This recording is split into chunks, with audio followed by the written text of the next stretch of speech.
everyone, I am back making another video, and I apologize for not being on YouTube and making YouTube videos. I have been so busy. We have been working on updating our website so it's a lot easier to find products, but also I have been taking all of my clients who I've been treating for hyperpigmentation, switching them over to a new protocol for the summertime, because the summertime is critical how the skin responds with pigmentation during the summertime, and it shows up actually by fall. So that's what I've been doing. So I thought that this video would be perfect because I finally got a client to agree to a video as long as we changed some details about her protocol as well as details about her. So she is in mid-treatment right now, and we're going to call her Joann. So Joann is in her mid-40s, and she works on Wall Street, and she contacted me because last year, a few months before she contacted me in regards to getting a consultation, she noticed that her hyperpigmentation spots were turning into melasma patches. So she didn't know what to do. She tried some products and nothing was really working for her. So that's when she contacted me. So she is in mid-treatment right now. Hi, my name is Christy, and for those of you who are new to my channel, I have been treating clients for over 14 years with over 26,000 treatments, focusing in the areas of hyperpigmentation and acne and other skin conditions. And I retired in at the ending of 2019, but I did go online to start doing some online consultations, and I didn't realize how busy I would get. Now, I did start before social media, and that is why I have to spend more time focusing on my real life clients versus videos. So I'm sorry about that, you guys. So anyways, going back to Joann. So Joann, at the time, before we started the protocol, she was using a Brightening Soap, Garnier, Oil Control Cleansing Gel. She was using Elizabeth Grant Toner. She was also using a 5% tretinoin cream, nighttime only, every day for the past 5 to 7 years. And she was putting it all over her face for anti-aging, not for hyperpigmentation. The hyperpigmentation developed after. So I do want to make that clear that she wasn't using it for hyperpigmentation initially. She was using it to address anti-aging. Okay, then she was also using Biore, the sunscreen SPF, the chemical sunscreen version. She was also using a combination of CeraVe, like a healing ointment, along with a moisturizing cream. Now, Joann was actually experiencing some oiliness in the T-zone 2 to 4 hours after her washing. Now, I mentioned before that she was in her mid-40s. So at this stage, she shouldn't be overproducing this much oil. And if she is, it's usually because of, I always ask what type of cleanser she is using, and because she's using soap. Now, typically most soaps, I cannot address all soaps, there's too many of them, but most soaps can dry out the skin, which for oily skin, because it dries out the superficial oil, the surface level oil, your skin will actually produce more oil to slow down transepidermal water loss. So because she was getting oil, and she was also getting breakouts concentrated around the chin area, indicating, that was hormonal, I wanted to switch out her soap. Now, the soap, I tried to look up the ingredients of this, and there was just a limited number of ingredients. It wasn't the full ingredients list, and based on just the ingredients that I saw, I would not recommend this product. So especially for her skin and what she was trying to address. So her two main concerns that she wanted to address was the oil control as well as the melasma, the hyperpigmentation issues. So we had to switch out her cleanser first of all. Okay, so what we did is we switched out her cleanser. We used the Restore cleanser and the Balancing cleanser. Now, I'm not going to go into the specifics again with her protocol because I created different options in her protocol based on how her skin was looking day by day and even week by week. But I'm going to give you the general some of the products that we did use. So we did use the Restore. That's to help with the pH, because remember, she was using that tretinoin, and I asked her to stop using it, especially as we were going into the summertime. I also had her using a balancing cleanser because her skin was unbalanced, because some areas were a little bit flaky and kind of dry at times, and other areas were oily. So we had the two different cleansers. Now, I didn't have her using any exfoliating products because, once again, she was using that tretinoin on a nightly basis. But I asked her to discontinue that to reduce that inflammation before going on to the next step, which is introducing skin actives. And if the skin, when we're introducing new skincare products and the person has been using something that can potentially be very sensitizing, I typically ask them to stop that. So then what I had her do, because her skin was dehydrated, I had her using the Brightening Biopeptide Toner. This doesn't have any drying ingredients such as alcohol or witch hazel. It has a lot of brightening properties in there, and it has been proven for a really, really long time over so many clients that this has worked, that I had her using that. And then in the morning, I had her using the Lyra Clinical.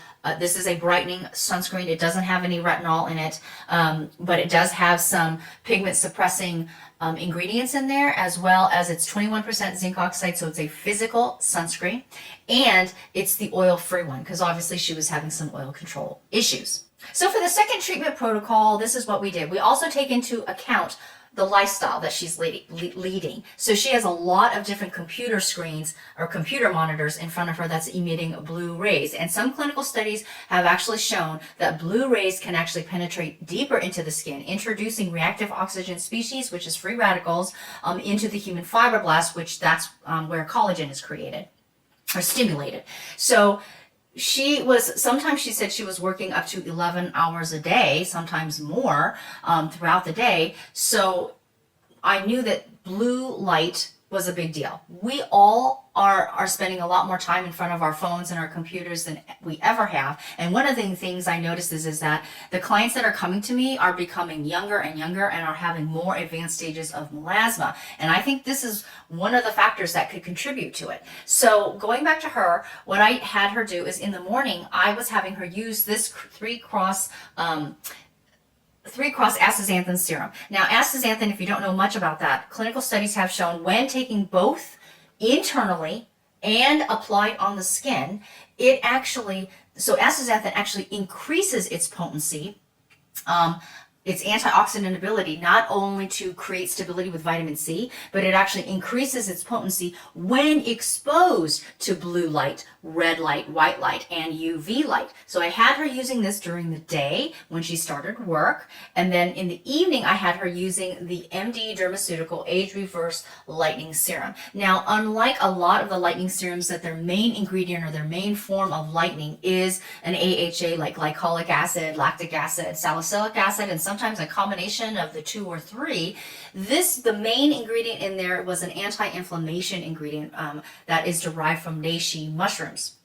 So I had her using those serums, and this was a lot for anti-inflammatory properties. Now, right before we went into the summer, though, I did have her do a supervised form of professional lightening treatments, and then after we did that for post-treatment, I introduced for her skin type, because if you can look in this skin type right here, if you can look, she is a Fitzpatrick 4, which means that the main form of inflammation, post-inflammation, is going to be hyperpigmentation. So I introduced microcurrent for her skin type and her lifestyle and what she has time for, and so she was doing that. So this is the picture that we took of her now, and this is her mid-treatment. So as you can see, she lightened significantly in a very short amount of time.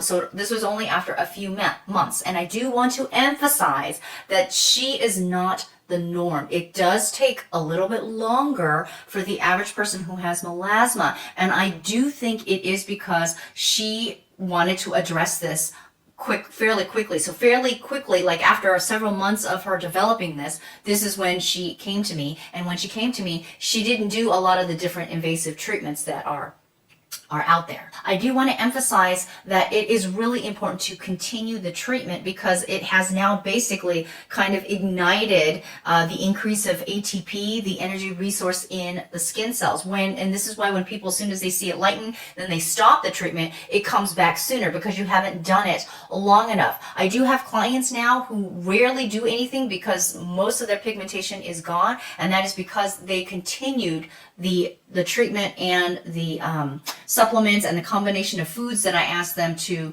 implement into their diet. So here are some pro tips that you can use, especially if you have hyperpigmentation or you want to prevent getting hyperpigmentation, especially if you have sensitive or darker skin tones. The first one is, it is still important to exfoliate, because to remove the surface layer dead skin cells that can stick to the oil from your skin, the makeup, the sun, especially sunscreen, and dirt on your skin. It's still important. However, switch from the exfoliants that have a lot of active AHAs, BHAs, or a combination of them that you put on, like a serum or a gel or even a cream, and then you leave on. Use something that you can rinse off, and preferably use a more gentle exfoliant during the summer. You can go back to the other ones during the winter time and use a more gentle brightening exfoliator that doesn't use a lot of the acids. You can use them that have fruit enzymes.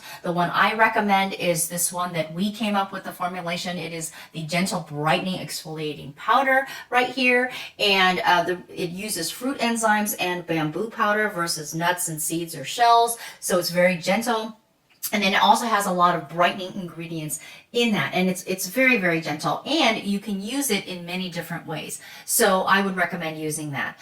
The other thing, the tip that I would recommend doing is, so first switch out your exfoliant. The second thing to do is I would use, again, a lightening serum that doesn't include a lot of the same things. You're going to notice a lot of lightening products will have a lot of different types of acids in it. So I would recommend using things that have less in them and more anti-inflammatory properties as well in your products. Some of the products that we use with Joann's protocol will be included in the description links below.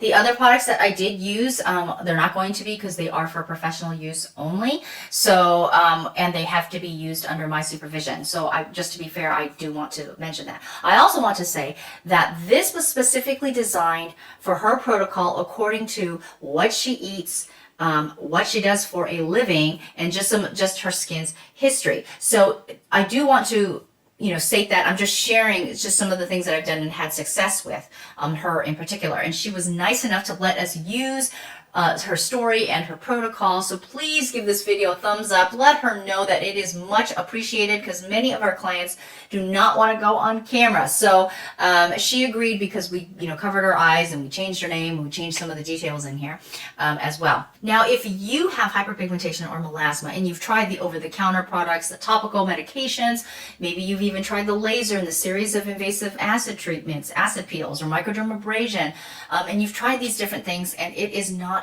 working, then you may want to consider the holistic approach for melasma treatment that is actually long-term. The link for that, description for that will be in the links below if you are interested in that, because I have literally done thousands and thousands of these treatments and have learned by doing all different types. And the most difficult to treat is obviously the darker your skin is, or the more treatments that you've had. That is where my specialty lies. And if you want to check out some of the other before and after that some of my clients have agreed for me to film, then check out this next video right here, because remember, makeup is an art, skincare is a science. See you in the next video.